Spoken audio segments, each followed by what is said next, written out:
Hello दोस्तों, मैं हूं सोनाली। आज लेकर आई हूं आपके लिए एक मूवी रिव्यू। 5 नवंबर को सूर्यवंशी रिलीज हो रही है। सिंघम और सिम्बा के बाद रोहित शेट्टी कॉप यूनिवर्स की अगली फिल्म। पहले वाले पुलिस वालों की तरह सूर्यवंशी भी कानून अपने हाथ में लेगा, धाराएं तोड़ेगा, फिर चाहे उसे समाज की भलाई की शक्ल दे दी जाए। आप में से भी कई लोग फिल्म देखने जाएंगे, उसके कानून हाथ में लेने वाले सीन्स पर तालियां बजाएंगे, सीटी मारेंगे।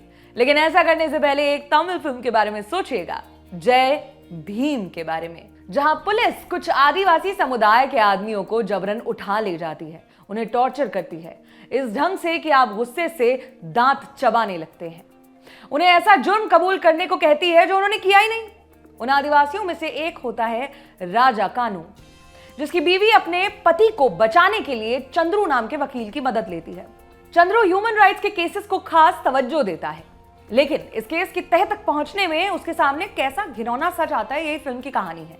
ऐसा सच जो सदियों से हमारे बीच में है, बस हमने सहूलियत से उसकी तरफ से आंखें फेर ली हैं।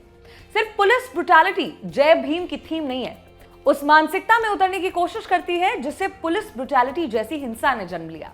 उन पूर्वाग्रहों को सामने लाती है जो एक को दूसरे से ऊपर समझने का हक दे देते हैं। ऐसे भेदभाव को विमर्श बनाकर पहले भी सिनेमा बन चुका है, जहां इस थीम को सटल रखा गया ताकि ऑडियंस खुद उस फर्क को महसूस कर सके। लेकिन जय भीम ऐसा नहीं करती। ये ऊंच नीच वाले भेद को सटल न रखते हुए क्लियर कट सामने रखती है।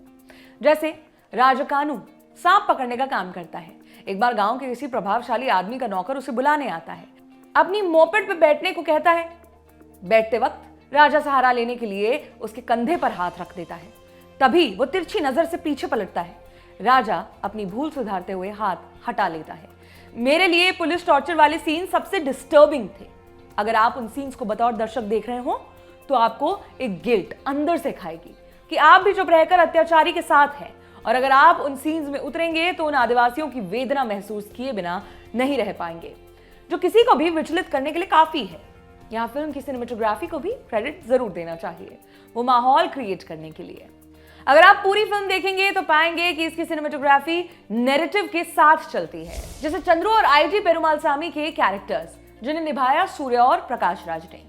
फिल्म के शुरुआत में दोनों कैरेक्टर्स की सोच एक दूसरे से नॉर्थ साउथ लगती है, इसलिए एक सीन में दोनों एक गाड़ी के बगल में एक दूसरे को फेस करते हुए खड़े हैं। ऐसे में कैमरा को गाड़ी के दूसरे ओर प्लेस किया गया ताकि फ्रेम में चंद्रू और पेरुमाल सामी एक दूसरे के आमने सामने नजर आए, दिखाई दे, और उनके बीच गाड़ी के विंडो फ्रेम को रुकावट की तरह दिखाया जा सके कि जैसे दोनों का सोचना सही है, बस इनकी विचारधारा में भेद है। आगे दोनों की विचारधारा का यह फर्क मिटने लगता है। ऐसे में एक सीन में दोनों को उसी गाड़ी के अंदर बैठाया दिखाया जाता है, वो भी एक दूसरे के अगल बगल में। फिल्म की असली स्टार है सेंगनी, यानी राजा कानू की पत्नी। लीजो मॉल होजे ने ये कैरेक्टर पोर्ट्रे किया है। राजा कानू के जेल में जाने के बाद कहानी का भार सेंगनी के जिम्मे आ जाता है, जिसे उन्होंने बखूबी निभाया। उनके सामने सूर्य और प्रकाश राज जैसे एक्टर्स थे, लेकिन फिर भी स्टैंड आउट करती हैं। जय भीम एक असली घटना पर आधारित है। फिल्म को मास अपील देने के लिए कुछ हिस्सों को ड्रामेटाइज जरूर किया गया है, जिनकी जरूरत महसूस नहीं होती। यही वजह है कि कुछ हिस्सों में फिल्म स्लो लगने लगती है, मगर इसका यह मतलब नहीं है कि फिल्म को सिरे से नकार दिया जाए। ये फिल्म अपनी मैसेजिंग के साथ इंसाफ कर पाने में कामयाब हो जाती है। बाकी ऐसे टॉपिक्स पर पहले बनी फिल्मों से तुलना करना समझदारी नहीं होगा। फिल्म देख सकते हैं, Amazon प्राइम वीडियो पर स्ट्रीम हो रही है। रिव्यू आपके लिए हमारे साथी यमन ने देखा। मेरा नाम सोनाली है, देखते रहें दी ललन टॉप। शुक्रिया।